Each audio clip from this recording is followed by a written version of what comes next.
عثمانیہ ادارہ ہر آنکھ کا ہے تارا۔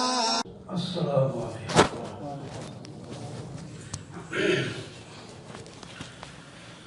نحمده ونصلي ونسلم على رسوله الكريم أما بعد فأعوذ بالله من الشيطان الرجيم بسم الله الرحمن الرحيم محمد رسول الله والذين معه أشداء على الكفار رحماء بينهم صدق الله مولانا العظيم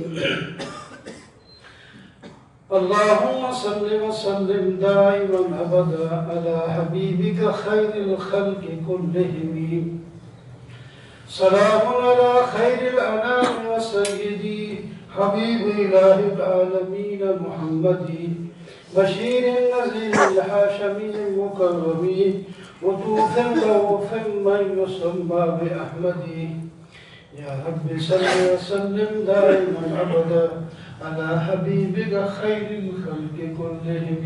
محترم و معزز صاحبین، بزرگوں، دوستوں اور عزیزوں، انسان کو زندگی پیاری ہے، وہ زیادہ سے زیادہ جینا چاہتا ہے، اور اسی طرح انسان زندگی میں اپنی مرضی کے مطابق اعمال بھی کرتا ہے، اور اسی طرح انسان کسی نہ کسی چیز سے والہانہ محبت بھی رکھتا ہے۔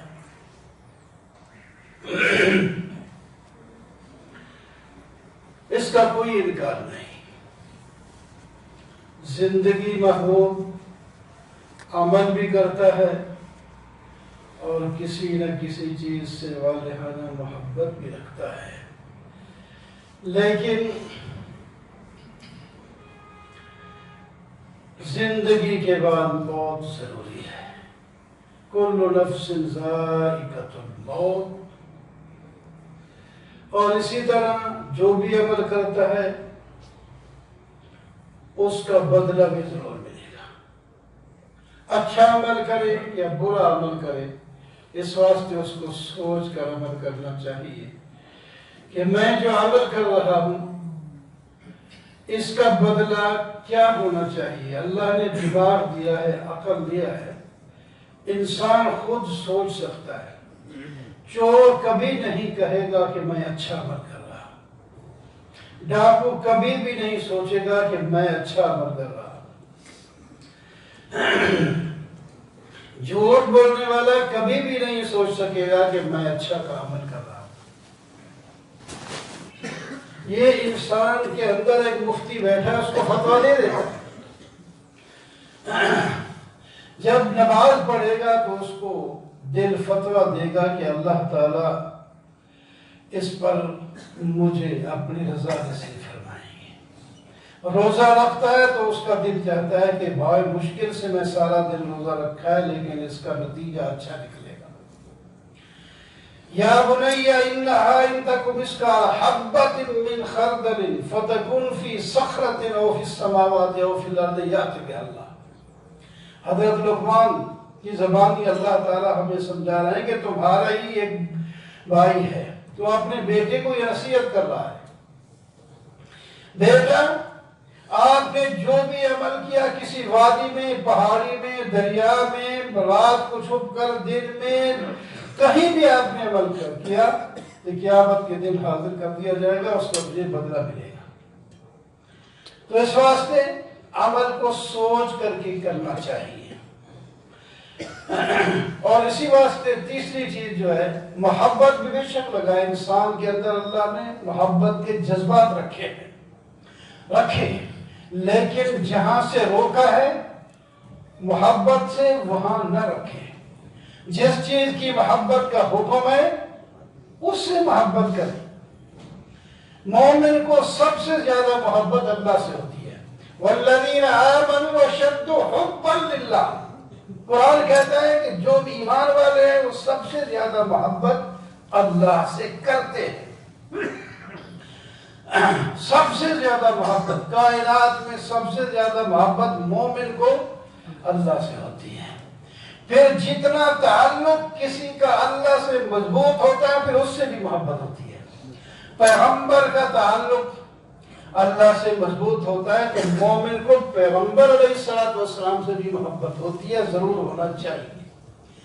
اللہ قرآن پاک کا تعلق اللہ تعالیٰ کے ساتھ ہے، اللہ کی کلام ہے، تو پھر قرآن پاک کے ساتھ بھی محبت ہونی چاہیے۔ مومن جو کلمہ پڑھتا ہے یہ بھی اللہ کا محبوب بندہ بن جاتا ہے، اس سے بھی محبت کرنا چاہیے۔ یہ مسجد مساجد اللہ، ان کی نسبت اللہ تعالیٰ کی طرف سے ہے، پھر اس سے بھی محبت کرنا چاہیے اچھی چیزوں کے ساتھ۔ المرء مع من احب، حدیث پاک میں آتا ہے نبی علیہ السلام نے فرمایا انسان قیامت کے دن اس کے ساتھ اٹھے گا جس سے محبت کرتا ہے، جس سے محبت کرتا ہے۔ تو اس واسطے صحابہ کو یہ حدیث کا جملہ بہت ہی پسند آیا اور بڑے خوش ہوئے۔ فرمایا اس واسطے ہمیں اس جملے سے خوشی ہے کہ ہم آپ سے محبت کرتے ہیں، ہمارا حشر آپ کے ساتھ ہوگا۔ المرء مع من احب، یہ آج بھی ہم کر سکتے ہیں۔ ٹھیک ہے نبی علیہ السلام کا زمانہ آج سے 1400 سال پہلے گزر چکا ہے، لیکن آج ہم یہاں محبت کر سکتے ہیں نبی علیہ السلام کے ساتھ، آپ کی سنت پر چل سکتے ہیں، اور بلکہ ہمیں تو زیادہ ثواب ملے۔ صحابہ کو آپ صلی اللہ علیہ وسلم نے فرمایا اگر تم نے دین کا 10واں حصہ چھوڑ دیا تو تم جہنم میں چلے جاؤ گے، اور بعد میں آنے والے لوگ اگر 10ویں حصے پر عمل بھی کر لیں تو جنت میں چلے جائیں گے۔ غائب اور حاضر کا فرق ہے۔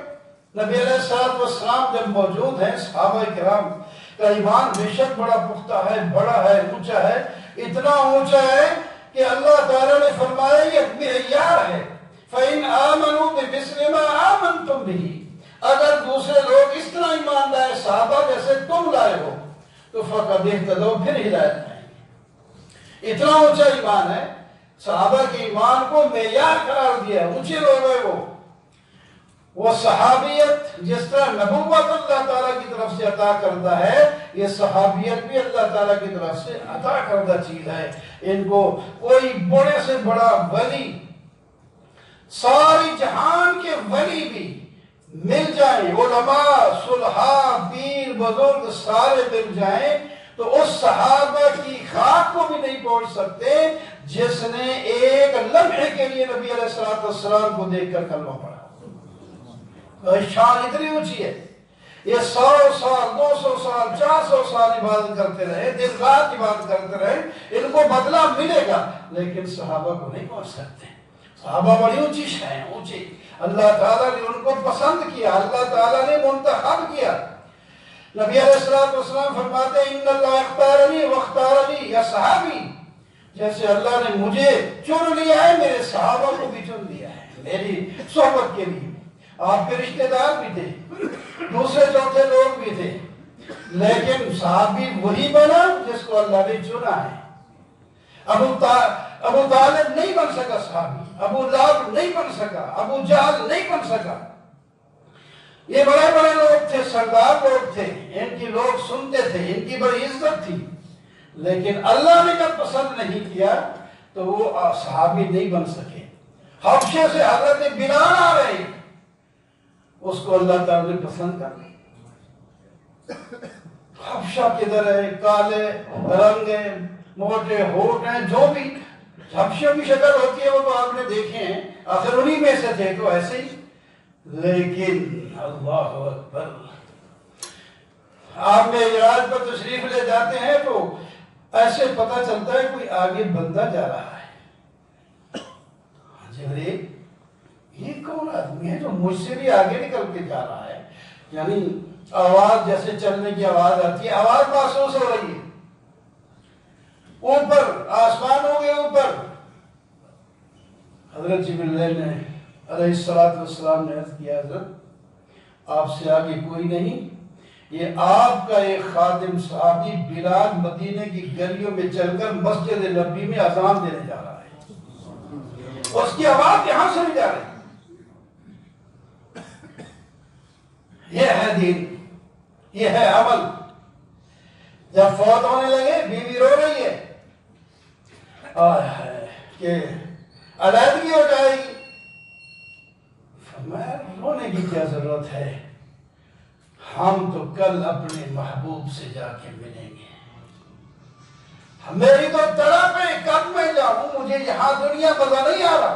اس واسطے حضرت بلال نبی علیہ السلام کے بعد مدینہ چھوڑ کے دور چلے گئے تھے کہ وہ نبی نہیں نظر آتے جو مصلے پہ کھڑے ہوتے ہیں، تعلیم دے رہے ہیں، اب وہ نظر نہیں آتے تو میں کیسے برداشت کروں؟ جہاد میں گزاروں گا یا دوسرے تیسرے علاقے میں گزاروں گا، یہاں میں برداشت ہی نہیں کر سکتا۔ نبی علیہ السلام نے اتنی محبت، اتنی محبت صحابہ کرام کو اس واسطے انہوں نے تکلیفیں بھی بڑی جھیلی ہیں، بڑی پریشانیاں بھی انہوں نے اٹھائی ہیں، اس واسطے ان کے درجے بھی بہت اونچے ہیں۔ ایک صحابی کے جنازے میں نبی علیہ السلام جا رہے ہیں تو یوں پنجو پر چل رہے ہیں۔ عرض کیا یا رسول اللہ، یہ آپ ایسے کیوں چل رہے ہیں؟ ہمیں سمجھ نہیں آ رہی، اور سیدھے چلیں، لیکن آپ اس طرح چل رہے ہیں۔ فرمایا صحابی کہ جنازے پہ آسمان سے اتنے فرشتے اترے کہ پاؤں پورا رکھنے کی جگہ نہیں محسوس کرتا۔ لیکن یاد رکھو اسی صحابی کو جب دفن کر دیا گیا تو آپ نے فرمایا دعا مانگو، قبر نے اس کو بھی پکڑ لیا، دعا مانگتے رہے، فرمایا اب چھوڑ دیا ہے، ٹھیک ہو، کش ہو جاتا ہے۔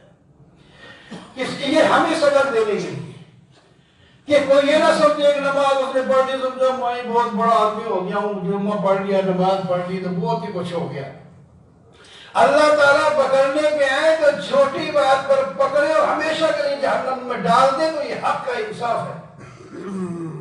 ہم کون ہیں کہ آپ کے اللہ تعالیٰ کی نافرمانی، کیوں تھوڑی سی نافرمانی کی ہے تو کیوں کی ہے، سزا کے مستحق۔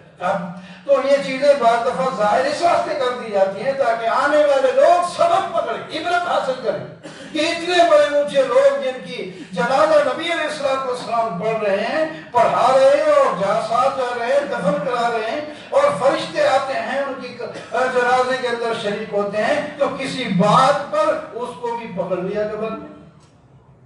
فرمایا قبر فرماتی ہے میں کوئی حسب رسب کی جگہ نہیں ہوں، جو ایمان سے آئے گا اس کے لیے کھل جاؤ، اور جو ایمان سے نہیں آئے گا برے اعمال کردار سے کر کے آئے گا اس کے لیے میں جو ہے پکڑ لوں گی اس کو، خواہ وہ کوئی ہو۔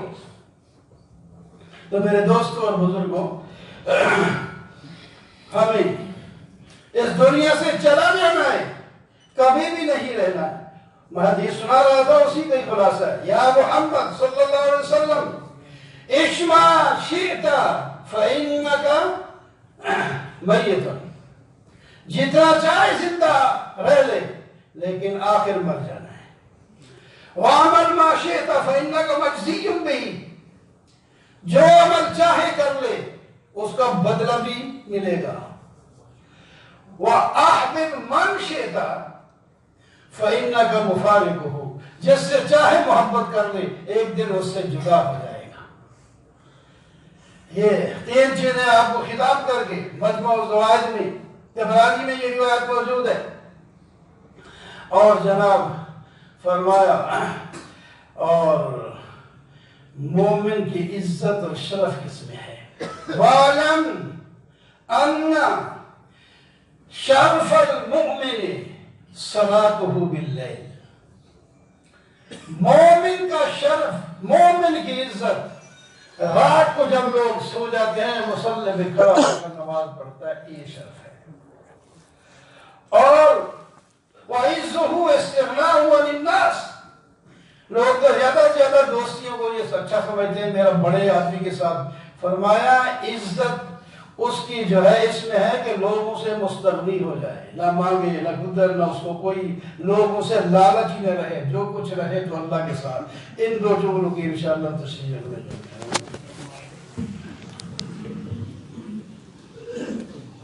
عثمان